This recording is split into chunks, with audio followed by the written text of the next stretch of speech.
If you've ever thought about playing gacha games, I have one question. Would you download a car? Gacha games have been around since the internet gave birth to Flash games and America Online. And since its conception, it has kept a consistent reputation of being one of the worst genre of games you could ever play. And why is that? Why is it considered to be a dumpster fire to most players and hentai material to a small group of people? Could it be that most are cash grab, low effort games that just sell you anime boobs? Could it be that sometimes content in this game requires some sort of paid content in order to get ahead in this game, along with anime boobs? Or maybe it's just dropping hundreds and hundreds of dollars on your favorite husbando and waifu only to do dailies for the next 5 or 6 months until they decide to update the content. And I like to think that a lot of gacha gamers would agree with me when I say that playing gacha games is a lot like drinking probiotic drinks. It's pretty much shit and you hate doing it, but why on earth would you give up bragging rights about playing one of the worst genre of games in the entire world? And while there are a lot of reasons why gacha games suck, even though we have titles like Genshin Impact, Withering Waves, Honkai Star Rail, the very gacha games that have risen the bar for what is expected out of gacha games, they still somehow managed to hang on to what makes gacha games terrible, with the first being giving out incomplete games.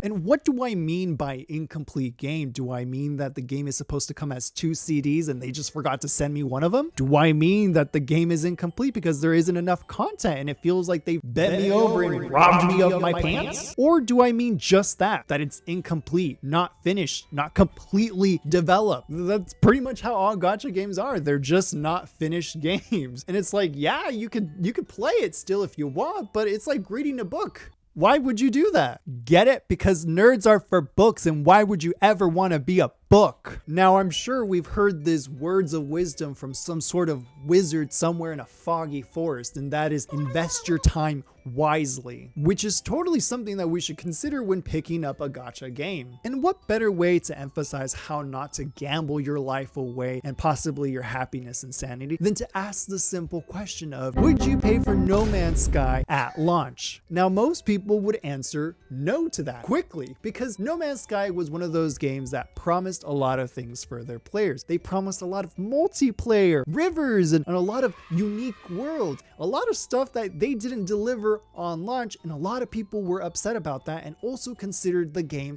as incomplete at launch. And it wasn't until years and patches later that they decided to implement everything that they were promising to their players. And of course, it was a huge gamble for all the players that are still around, because they could have easily have not implemented that, because a lot of times gacha games don't implement everything that they promise. A good example is Genshin Impact coming to Nintendo Switch, which they still have not done at the time of this recording. But you know, a lot of people are still remaining hopeful that one day they will do that. But it goes back to investing your time wisely and not wasting it, because it's a huge risk that you end up taking whenever you pick up these gacha games. Because a lot of times gacha games hype themselves up to be these amazing, groundbreaking games with a lot of content and hours of fun. And these, of course, are not lies, but they're also not complete truths. They're just promises, and you're taking a lot of risk on these promises that these developers are going to fulfill what they're saying they're gonna do. All these developers are like magicians, okay? They're all good at being deceptionists, if that is even a word. But don't be afraid, because a lot of gacha games that have been around for years have a lot of content, because, you know, over the years they've been adding to it. And if you're someone that has never played Genshin Impact when it first came out, then you do have hundreds and hundreds of hours of content. But I feel like you would have a very different opinion if you were someone that played it at launch, because when I played it at launch, there really wasn't a lot of content. Maybe if you took out the exploration, there was maybe about 4 hours worth of story. And I don't know about you, but I consider a game to be complete whenever the story has the beginning and end.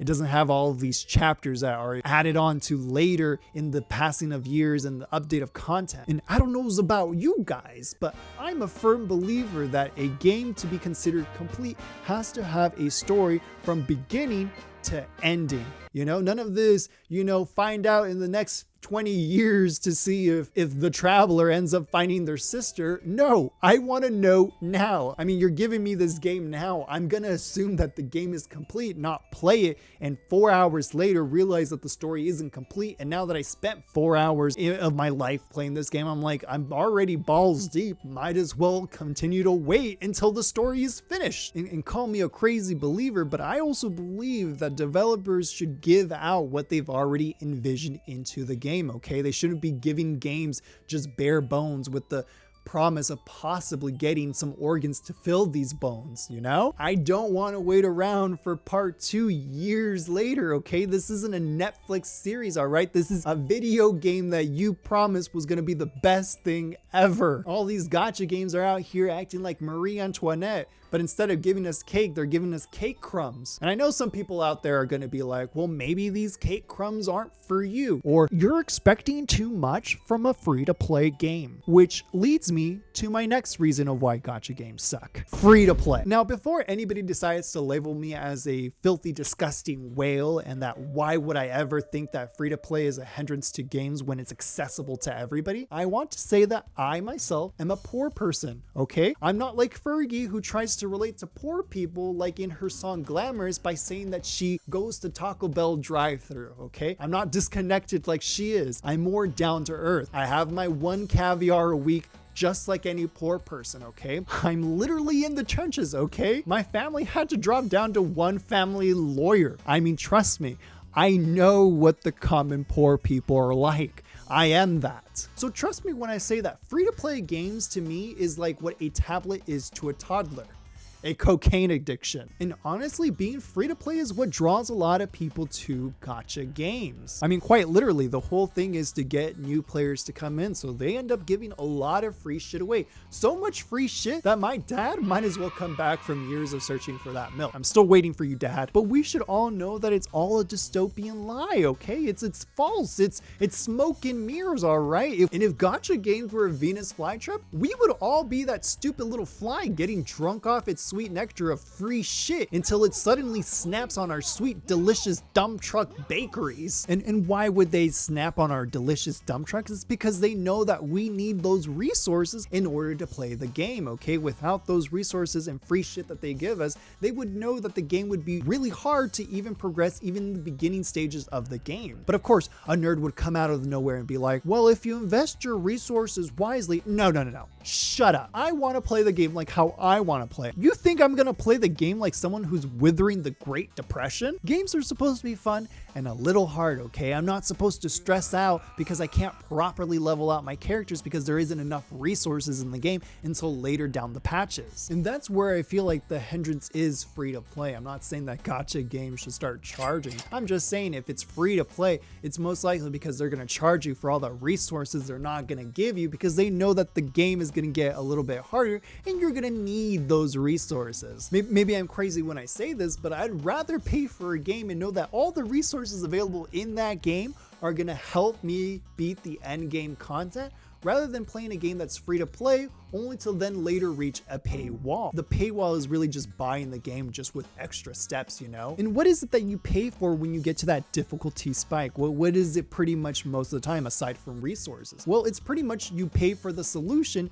for that difficulty spike. And a lot of times you're paying for what's called power creep. Now, power creep gets a lot of mixed reviews, kind of like the presidential campaign, where it rings as a good change for some people, and to others, it's a really bad, unavoidable doom. But power creep is a fun way for the game not to become too boring, repetitive, and hard. Power creep tends to be the thing that developers lean towards whenever they make new monsters that just have a little bit too much health or a little too hard to beat, you know, because it's a lot easier to sell you a solution rather than work backwards and lower the health pool of some monsters or make them a lot easier to kill, you know? And I don't know if I'm alone in this, but it kind of feels like the developers sometimes give us the middle finger when they develop these new monsters. I mean, I spent 4 months leveling up this healer that can only heal for like 3 damage, and now you make a monster that can deal 10 damage. Now I pretty much have to buy the solution, which is a healer that can heal for 20 damage in order to keep up with that damage. But really, the concept of power creep doesn't sound like a bad idea. idea. At least it doesn't sound like a bad idea on paper. Like most ideas, they don't sound bad on paper. I mean, how can it? It's paper. Paper doesn't make a sound. But really, the concept of power creep is necessary in all games, because how are you gonna beat the end game content if you're still using your level 1 gear? Even though there's like a lot of people that can do that, you know,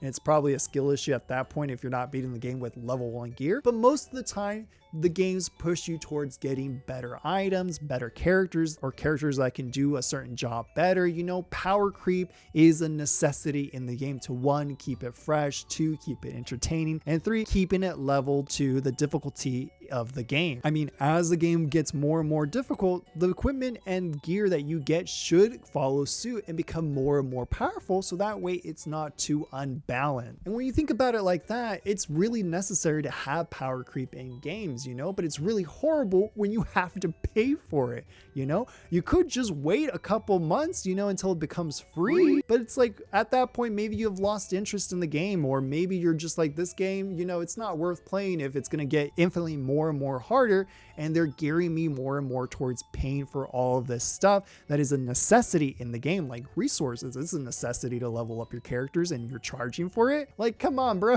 What do I got in this game if I don't got the equipment or the characters or the resources that I need in order to beat the game? I just got my hand and my chicken. Okay, that's all I got. But enough with my rant. What do you guys think? Do you guys agree or disagree with me? Are you guys a die-hard gacha gamers, or do you think that I'm right and you think that, you know, this long rant could have just been like, gacha games suck, period, bye? Let me know in the comments below. This is Stupid Takes. Goodbye and good night.